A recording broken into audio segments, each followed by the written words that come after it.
मंगलम गौतमोगणि। आप जिस व्यक्ति से बात कर रहे हैं उन्होंने आपके कॉल को होल्ड पर रखा। जैन धर्मोऽस्तु मंगलम सर्वमंगल मांगल्यं सर्वकल्याणकारिकम् प्रधानं सर्वधर्माणां जैनं जयतु शासनम्। जैनं जयतु शासनम्।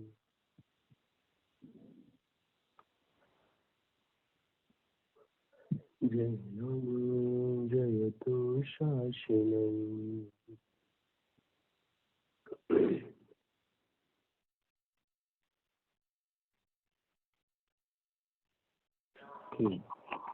निकांक्षित अवृत्ति विषय पर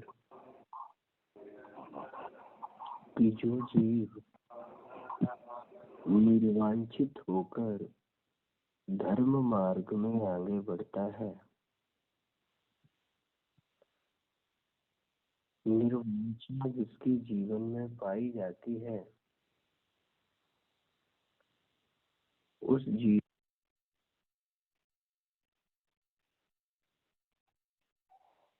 से परमार्थ की तरफ लेके जाता है। लेकिन यदि कोई जीव कसायों की वांछाएं रखकर विषयों की आकांक्षाएं रखकर यदि धर्म में बढ़ता है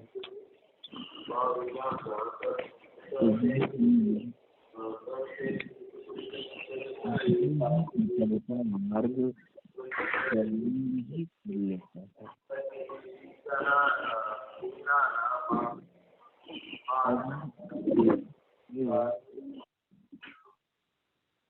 तो जिस जीव के जीवन में स्वयं ही पूर्वकृत कर्मों से पाए हुए रोगों के प्रति परहेज चल रहा हो, वर्तमान में जो रोग उत्पन्न ना हो, इस प्रकार की औषधि का सेवन करता हो,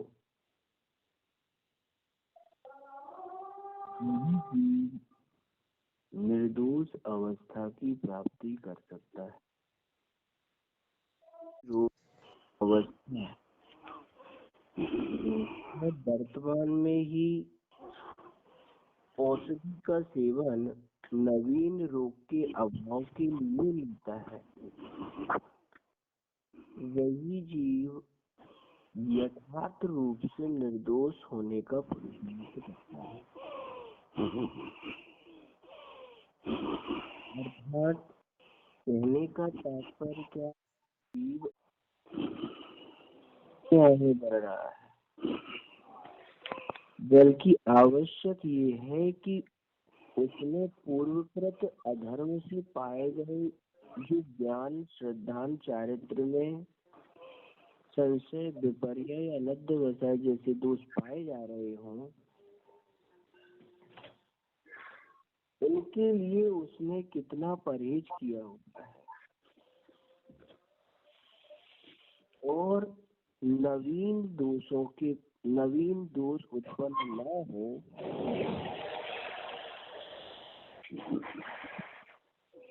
उसके लिए वर्तमान में किस प्रकार की औषधि का सेवन किया है।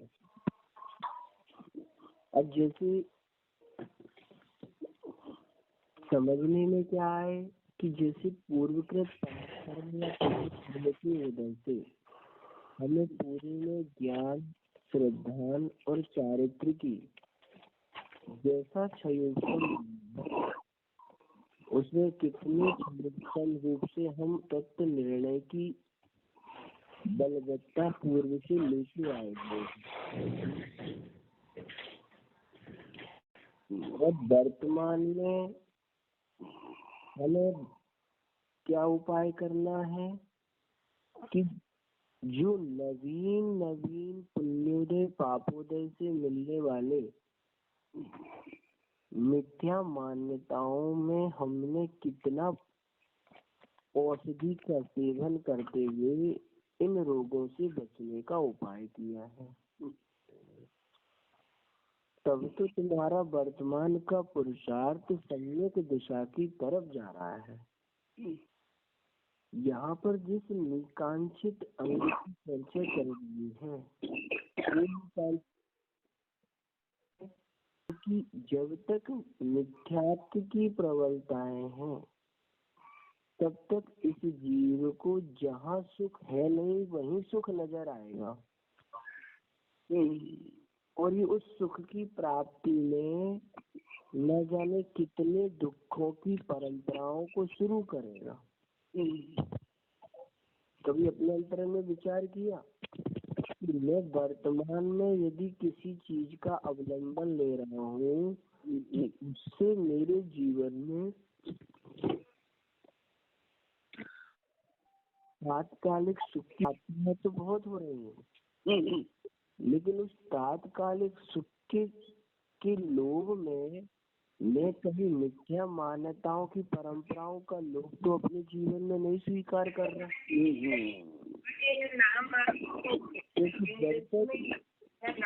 ये रवाइयों तो आ गए, ये रवायों में आ गए।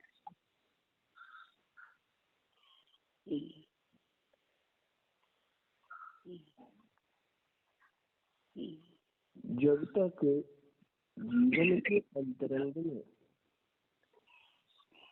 इस प्रकार की सावधानियों का ध्यान रखा जाएगा तब तक ये बात बहुत ही गहराई से समझने योग्य है। जीवन में इसी समय कसाईयों की परंपराओं का संस्कार बोया जा रहा है कि हमारे जीवन में विष्णु की परंपराओं का संस्कार बोया जा रहा है।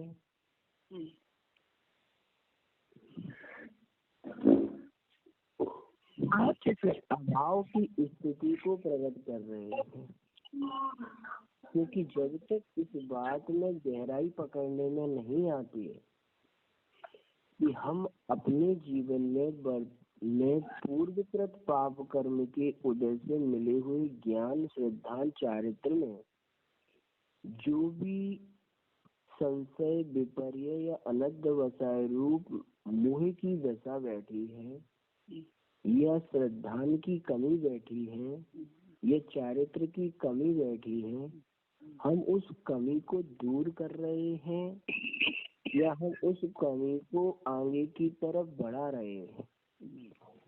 यदि ये विचार हमारे जीवन में ना चल रहा हो तो हम अपने जीवन में इस विषय को कितनी गहराई से पकड़ें।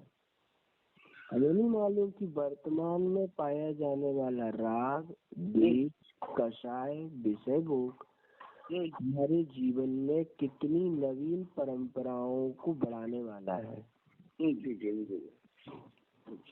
कभी अपन ने ये विचार किया जिसमें मिथ्यात्व की परंपराओं का अभाव करना है वो वर्तमान में पाए जाने वाले राग, देश, कषाय, विषय भोग आदि को स्वीकार तो करता है, लेकिन उन्हें स्वीकार करते हुए नवीन परंपराओं का संस्कार ना बने इस पर बड़ा ध्यान रखता है।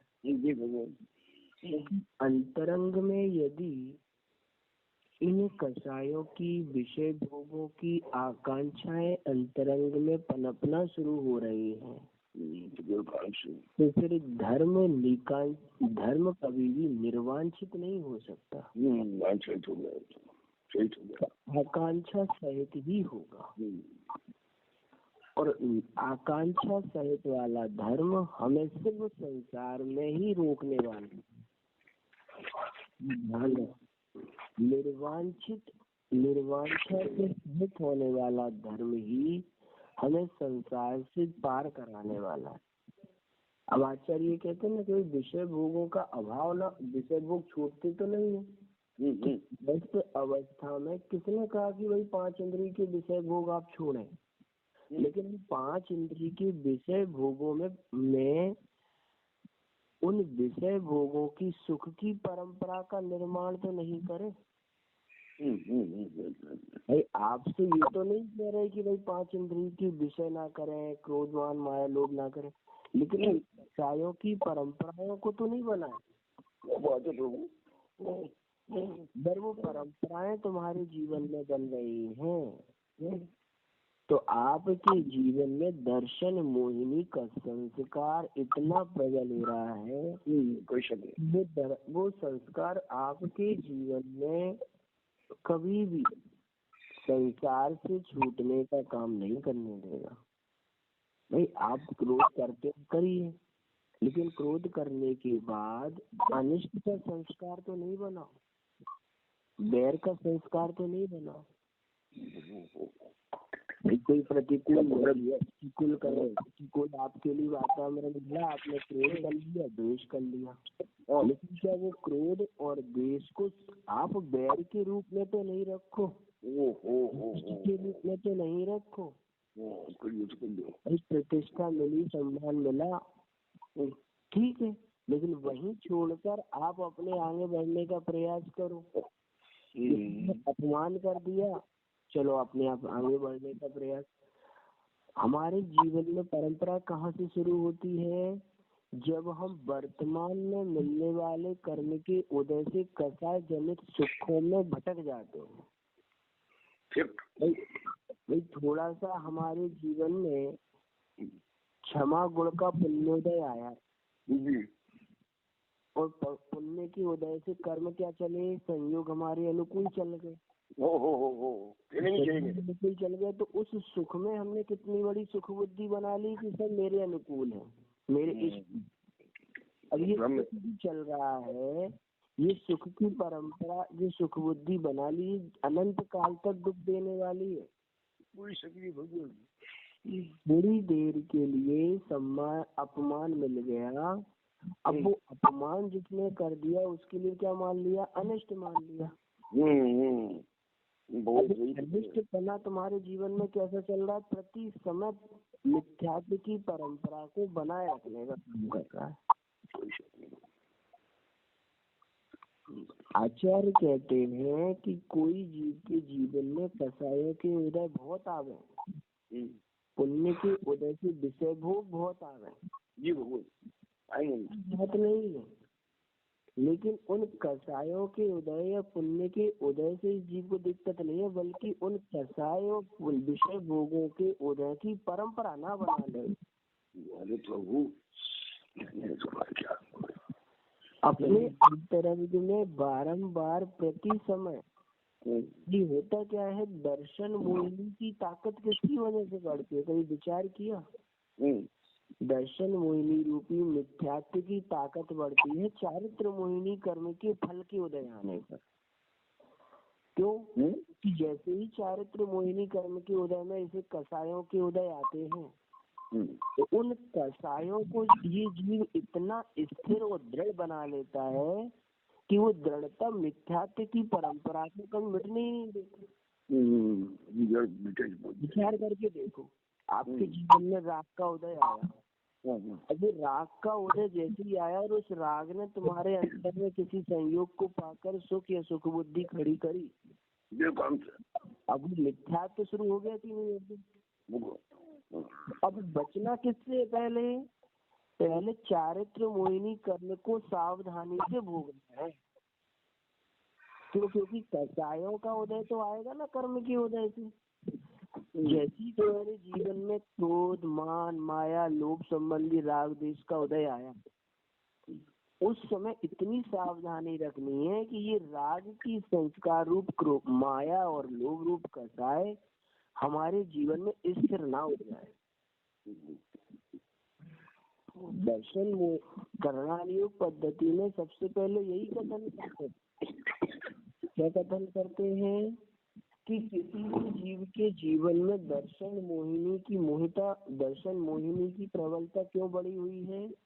क्योंकि उसने चारित्र मोहिनी संबंधी जब कसायों का उदय आया तो इस जीव ने उन कसायों में इतना स्थिर और दृढ़पना बना लिया कि इस जीव के जीवन में दर्शन मोहिनी कभी जीवन में हटने वाला है ही नहीं। विचार करो, किसी विषय भोग को देखकर तुम्हारे जीवन में राग का उदय आया, तो वो भोग आया और आपके अंतरंग में उस भोग के प्रति क्या हो गया, सुख बुद्धि होगी। अब बुद्धि क्या करा गई, अब वो विषय भोग तो बार बार नहीं आएगा, मुझे उस विषय भोग को भोगने के बाद हमारे जीवन में जो सुख बुद्धि का संस्कार बन गया, वो संस्कार किसका है, दर्शन मोहिनी का। यही इस जीव को बारंबार दुखी कर रहा है। विचार करो, करना क्या है, चारित्र मोहिनी कर्म के उदय से जब 25 कसायों का उदय आवे, 9 कसायों का उदय आवे, उस समय उस कसाय ने यदि अस्थिरपना रखकर तुमने उसे भोगने का प्रयास किया, तब तुम दर्शन मोहिनी को जीत सकते हो। अब विचार करो, हमें तो शांति मामा जी से बहुत राग है, अब राग है, लेकिन वो राग चारित्र मोहिनी वाला है कि दर्शन मोहिनी वाला, ये देखा क्या। इस राग में जो सुख बुद्धि आई है वो कौन सी है, दर्शन मोहिनी की है कि चारित्र मोहिनी की है, दर्शन मोहिनी की। राग तो चारित्र मोहिनी का, लेकिन वो राग चारित्र मोहिनी के बाद दर्शन मोहिनी रूप परिवर्तित हुआ कि नहीं हुआ। भाई पिता का पुत्र के प्रति राग है, जी, वो राग का उदय आ रहा कि नहीं आ रहा, लेकिन उस राग में दर्शन मोहिनी प्रबलता से क्यों बना हुआ है। करके देखो, स्त्री का पुरुष के प्रति, पुरुष का स्त्री के प्रति, माता का पुत्र के प्रति, पति का पति, राग का उदय तो सभी जगह चल रहा है और द्वेष का उदय भी चल रहा है, जी। लेकिन वो राग और देश की कसाय का उदय दर्शन मोहिनी के अंश से कितना जुड़ा हुआ है, ये देखना भी तो जरूरी है। विचार करके देखना कि जब जब हमारे जीवन में चारित्र मोहिनी के प्रबल वेग आते हैं, तो चारित्र मोहिनी के प्रबल वेग हमारे लिए धराशायी नहीं करते, बल्कि चारित्र मोहिनी के उदय में आने वाले जो प्रबल वेग हैं, उनमें यदि दर्शन मोहिनी रूप दृढ़ता आ जाती है, वो हम धराशायी करते हैं, क्योंकि वो नवीन परंपराओं की संस्कारों को खड़ा कर जाते हैं। अब विचार करके देखना, कितने सम्यक दृष्टि जीव हैं, कितने ज्ञानी जीव हैं, उनकी जीवन कितने चारित्र मोहिनी कर्म के उदय जीवन में आते हैं, लेकिन उन कषायों के उदय आने पर क्या उन कषायों के किसी भी संयोग को लेकर, किसी भी वस्तु को लेकर उनके अंतरंग में कभी दर्शन मोहिनी पाया जाता है क्या। विचार करके देखो आप, दर्शन मोहिनी का उदय किसी भी चारित्र मोहिनी के साथ जुड़ने पर कभी अपन पता कर पाते हैं कि ये दर्शन मोहिनी का उदय शुरू हो गया है, चारित्र मोहिनी का नहीं। कभी पकड़ा अपन ने इस विषय को। भाई यहाँ पर आप निकांक्षित अंग की चर्चा कर रहे हो, निकांक्षित अंग में क्या चाहिए, निकांक्षित अंग किसका होता है, सम्यक दृष्टि का। और सम्यक दृष्टि के पास में कितने पुण्य कर्म के उदय से चारित्र मोहिनी के फल दिखाई देते हैं। 9 निधि 14 रत्न, कितना सब कुछ दिखाई देते हैं। भाई चारित्र मोहिनी के उदय से राग भाव तो सबके पास सबसे ही रहता है कि नहीं रहता, लेकिन उस राग भाव में सुख बुद्धि नहीं रहती। क्या नहीं रहता, उस राग भाव में सुख बुद्धि नहीं पाई जाती। अब विचार करो, ऐसा कैसे संभव है। हम भोजन कर रहे हैं लेकिन भोजन में सुख बुद्धि नहीं है। कभी विचार करके देख रहे क्यों, क्योंकि आदि भोजन में सुख बुद्धि आ गई तो दर्शन मोहिनी की परंपरा शुरू हुई कि नहीं हुई। बिल्कुल भाई आचार्य यही तो कह रहे हैं, एक तरफ कहते हैं कि दृढ़ता लेके आओ तत्व निर्णय की, दूसरी तरफ कहते हैं अगर तुम्हारे अंतरंग में चारित्र मोहिनी की उदय से कसायों में दृढ़ता आ गई तो वो दर्शन मोहिनी रूप परिवर्तित हो गई। मुझे अपने आप अब अपेक्षा घटित करनी की नहीं करनी? अपने जिनागम में जिनवाणी में कहीं मुख्यता, कहीं गौणता, कहीं हीनता, कहीं उच्चता, ये कथन अपेक्षाकृत करेगा ही कि नहीं करेगा? नहीं करेगा। क्योंकि यदि किसी जगह एक जैसी स्थिति कर दी तो वहां पे दर्शन मोहिनी की दृढ़ता शुरू होगी कि नहीं होगी? यही बात तो पकड़नी है जीवन में कि हमारे जीवन में चारित्र मोहिनी के कर्म के उदय से राग देश के वेग बहुत आ रहे हैं। और उन राग देश के वेग कैसे हैं? क्रोध, मान, माया, लोभ जैसे हैं। क्रोध आदि, मान आदि, मायाचारी आदि, लोभ आदि बहुत वेग है। लेकिन उन वेगों में दृढ़ता कितनी है? वो जड़ता है तो जड़ता है तो कैसी है? दर्शन मोहिनी। कोई विचार भाई, हमें हमारे अंतरंग में मान का लोभ आ गया, ठीक है, या क्रोध का लोभ आ गया, या मायाचारी का लोभ आ गया, या लोभ भी आ गया। अब उस लोभ की प्राप्ति में तुम्हारे अंतरंग में जो सुख बुद्धि आई है, तो वो सुख बुद्धि यदि आई है तो वो दर्शन मोहिनी को लेके आएगी कि नहीं? वो तो दर्शन मोहिनी जब लेके आएगा तो फिर क्या करेगा? अन्याय, अनीति, अविवेकपना, ये सारी चीजें शुरू हो जाती है कि नहीं? अपने जीवन में दर्शन मोहिनी के वेग को, दर्शन मोहिनी की परंपरा को पकड़ना ही तो जरूरी है ना। कई बार अपन क्या देखते हैं, किसी मुनिराज के जीवन में चारित्र मोहिनी के उदय से, कसाय किसके भेद है? चारित्र मोहिनी के। अब किसी मुनिराज के चारित्र मोहिनी कर्म के उदय से मान कसाय के उदय में सम्मान बहुत प्राप्त हो गया। साधु के भी होता है, श्रावक के भी होता है, होता कि नहीं? अब मान प्राप्त हो गया कि नहीं? सम्मान प्राप्त हो गया कि नहीं? क्यों मामा जी? मान लो मामा जी के चारित्र मोहिनी कर्म के उदय से मान कसाय का उदय प्रबलता से आया, सम्मान मिल गया, प्रतिष्ठाएं मिल गई, ठीक है ना। अब उस मान सम्मान को बनाए रखने के लिए मामा जी क्या करेंगे? अब हर समय तो चारित्र मोहिनी कर्म का उदय चल नहीं रहा ना। तो अब वो एक बार वो चारित्र मोहिनी कर्म के उदय से वो मान सम्मान मिल गया। अब उस मान सम्मान को बनाए रखने के लिए क्या करोगे? अब यदि वो मान सम्मान बनाए रखने की तुम्हें चिंता उत्पन्न हो रही है तो जो वो मान सम्मान की चारित्र मोहिनी कर्म का उदय आया था वो किसको लेके आया था? उसने परंपरा बना दी कि नहीं बना दी? बना दी। किसी, मान लो किसी जीव के जीवन में चारित्र मोहिनी कर्म के उदय से राग कषाय का उदय आया और उसके लिए अनुकूल परद्रव्य मिल गया।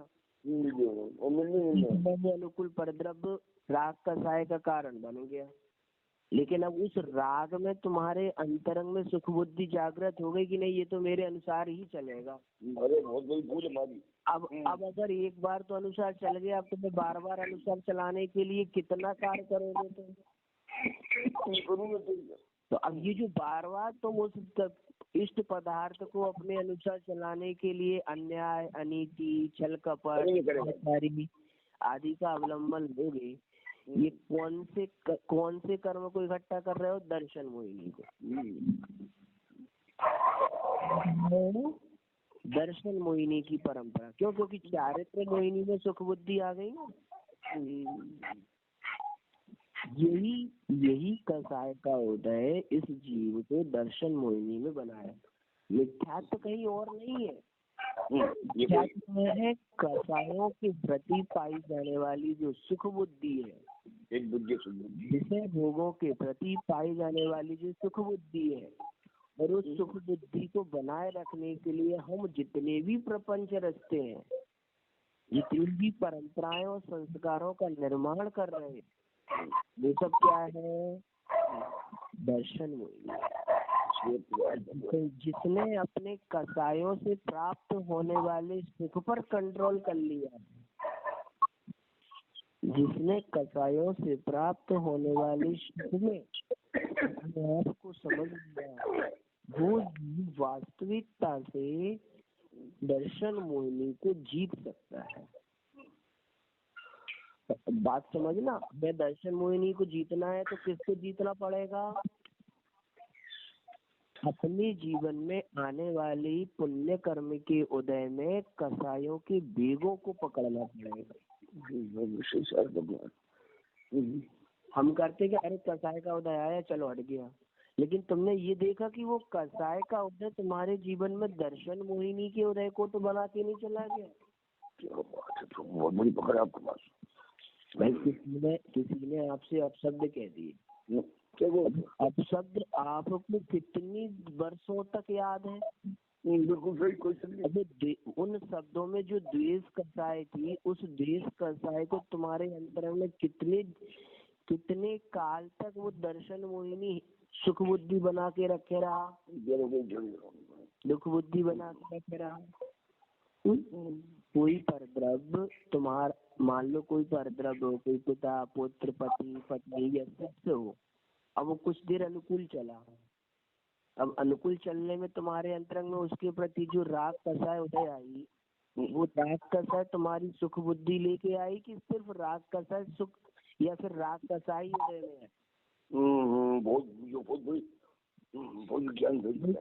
आप जितना उस चारित्र मोहिनी कर्म के उदय से कसायों के स्वरूपों को पकड़ेंगे और उन कसायों में से सुख बुद्धि निकाल देंगे, तो दर्शन मोहिनी को जीतने में तनिक भी समय नहीं लगेगा।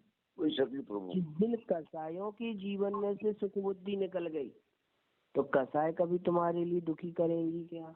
संभव नहीं करता। क्यों भाई? तात्कालिक भले ही दुखी और सुखी करें, लेकिन कसायों में त्रिकालिक पना तो नहीं आएगा ना, परंपरा तो नहीं बनेगी ना। भाई कसायों चारित्र मोहिनी कर्म के उदय तो मुनिराजों के कितने आए हैं, कितने आते? भाई कसाई के उदय तो आते हैं ज्ञानी जीवों के जीवन में, लेकिन उन्हें ज्ञानी क्यों कहते हैं? क्योंकि उन्हें कसाय के उदय आने पर सुख बुद्धि व दुख बुद्धि उत्पन्न नहीं होती। ये समझ रहे? कोई भाई कैसी कसाय का उदय आया, संयोग प्रतिकूल हुआ, क्रोध आदि रूप मन करा, मान आदि रूप मन करा, मायाचारी रूप मन करा, लोभ आदि रूप, लेकिन भाई मान लो आपसे किसी ने छल कपट किया, अरे ये तो मेरा अपना था, इसने तो मेरे से छल कपट कर लिया, मायाचारी कर ली, अब उसके प्रति तुम्हारे अंतरंग में क्या आ गया? देश भाव बैर भाव उत्पन्न हुआ कि अब उसने तुमसे छल कपट किया था, लेकिन तुम्हारे अंतरंग में जो मायाचारी के प्रति संस्कार सुख बुद्धि वाला था, वो तुम्हारे जीवन में कितना बड़ा दुख का कारण बन जाता है। भाई सामने वाला तो छल कपट कर ही रहा है, उसके अंतरंग में मायाचारी दर्शन मोहिनी वाली है, इसका हमें कोई मतलब नहीं है। मतलब इसका है कि जिसने हमसे छल कपट कर रहे हैं, जो हमारा अपमान कर रहा है, जो हमारे प्रतिकूल चल रहा है, उसके प्रति हमारे अंतरंग में जो कसाय भाव चल रही है, वो कसाय भाव कितने अंशों में सुख बुद्धि और दुख बुद्धि को लेके हुए हैं, ये बात पकड़ेंगे। विचार करके देखो, अब मुनिराज को कोई अपशब्द कह देता है, उन्हें वो अपशब्द चुभते हैं क्या? नहीं चुभे। क्यों नहीं चुभे? क्योंकि द्वेष कसाय के अंतरंग में सुख बुद्धि नहीं थी। विचार किया भाई संयोग जितने भी हैं वो आपसे जो भी व्यवहार करेंगे वो आपने पूर्वकृत कर्मबंध जो बांधे हैं उसी कसाय के अंदर, लेकिन वो कसाय के अंदर जो व्यवहार कर रहे हैं तुम उसमें और उन कसायों के व्यवहारों को मिथ्यात्व का संस्कार देकर परंपरा खड़ी कर रहे हैं। भाई संयोग तो आपके जीवन में पूर्वकृत कर्म के उदय का व्यवहार करने आए हुए हैं, और वो कर्म का व्यवहार करे बिना रहेंगे नहीं। कर्म मतलब कसायों का व्यवहार करे बिना रहेंगे नहीं। अब जब वो उन कसायों का व्यवहार आपके साथ करेंगे तो उन कसायों के व्यवहार में तुम्हें चारित्र मोहिनी के फल के अनुसार उन्हें जड़ाना है कि दर्शन मोहिनी की परंपरा के अनुसार उन्हें और कर्मबंध बांधना है? ये विचार कर लो। होता कि नहीं है? विचार करना क्या है कि हमारे अंतरंग में उस कर्म के उदय में उस संयोग ने ऐसा व्यवहार किया। अब वो व्यवहार कैसा हो रहा है? वो व्यवहार हमारे जीवन में दुख और सुख बुद्धि क्यों ला रहा है? क्योंकि हमने उस कसाय के उदय में मिथ्या मान्यताएं जीवन में शुरू कर ली। आज हमारे जीवन में जो वास्तविकता से देखा जावे, जो संस्कार निर्मित हो रहे हैं वो दृढ़ता वाले हैं, दर्शन मोहिनी को प्रबल करने वाले हैं कि चारित्र मोहिनी को के उदय से आए हुए हैं? हमारे जीवन में चारित्र मोहिनी का उदय तो प्रति समय चल रहा है, लेकिन वो चारित्र मोहिनी के कर्म के उदय को तुमने दर्शन मोहिनी का संस्कार बना के रखा हुआ है क्या? वो तो नहीं तो भाई कसायों के विषय भोगों के उदय तो जीवन में बहुत चलेंगे, लेकिन उन कषायों के उदयों में जो सुख बुद्धि जीवन में जन्म ले रही है वो है दुख का कारण, वो तुम्हारे जीवन में दुख का कारण है। यदि उसको आपने यदि गहराई से पकड़ लिया तो आपके जीवन की वास्तविकता में दर्शन मोहिनी को जीतने की स्थिति बन जाएगी। एक उदाहरण से समझा दीजिए। एक ग्राहक आपके पास प्रति समय सामान लेने आता है, अब आप उससे लोभ कसाई की पूर्ति करते हो कि नहीं करते? लेकिन उस ग्राहक के प्रति तुम्हारे अंतरंग में कितनी सुख बुद्धि है? उस ग्राहक के प्रति तुम कितना छल कपट करते हो? उस ग्राहक के प्रति कितनी अन्याय और अनीति का अवलंबन लेते हो? भाई लोभ कसाय का उदय आने पर ग्राहक आपको मिला कि नहीं मिला?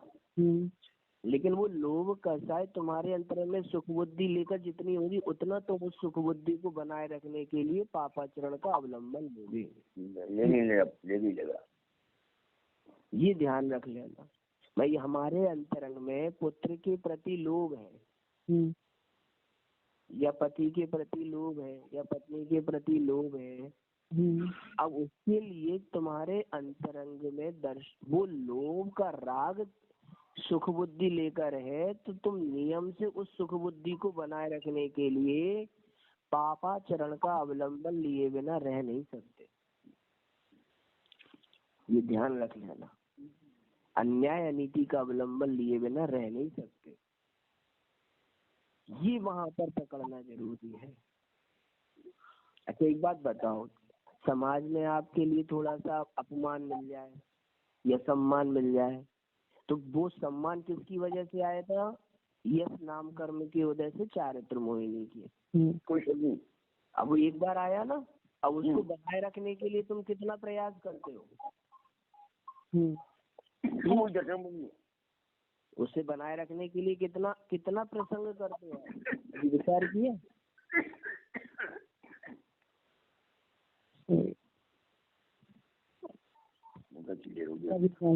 अपने अंतरंग में वो विचार करके देखो, जिस कसाय में तुम्हें सुख बुद्धि है उस कसाय के संस्कार को बनाए रखने के लिए जिस प्रकार के साधनों का आश्रय तुम जीवन में लेते हो, उसे बनाए रखने के लिए वो बनाए रखने का संस्कार क्या है? दर्शन मोहिनी तो है कि नहीं? भाई हमारे जीवन में इस जाति की सुख बुद्धि बनी रहे, उस सुख बुद्धि के संस्कार को बनाए रखने के लिए हम ये दृढ़ता का अवलंबन बनाए रखते हैं। ये दर्शन मोहिनी का संस्कार जीवन में चल रहा है। यदि संस्कार को बनाए रखने का प्रयास हमारे जीवन में चलता है तो वो नियम से चारित्र मोहिनी कर्म का वेग जीवन में आता है, वो दर्शन मोहिनी के संस्कारों के साथ बनाए बिना रहता नहीं। ये भी अब अगर मोहिनी प्रबल मिथ्यात्व की प्रबलता जीवन में चल रही है तो विचार करो, प्रति समय राग, प्रति समय चारित्र मोहिनी के कर्म के संस्कार आ रहे कि नहीं आ रहे? अरे अब ये जैसे सुनने का लोभ है, करने का लोभ है, ये सब प्रति समय कसाय के उदय आ रहा है कि नहीं? लेकिन प्रति समय उस कसाय के संस्कार को जो तुम सुख बुद्धि के आश्रय से हितकारी करते हो,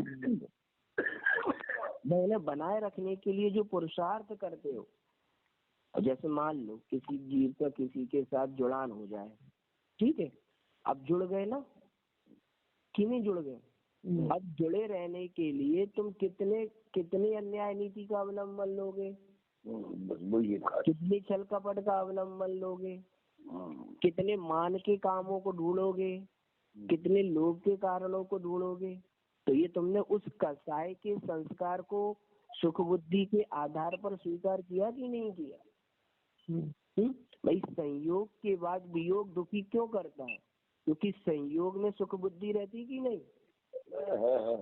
अभी तो वियोग में दुख बुद्धि उत्पन्न होती है।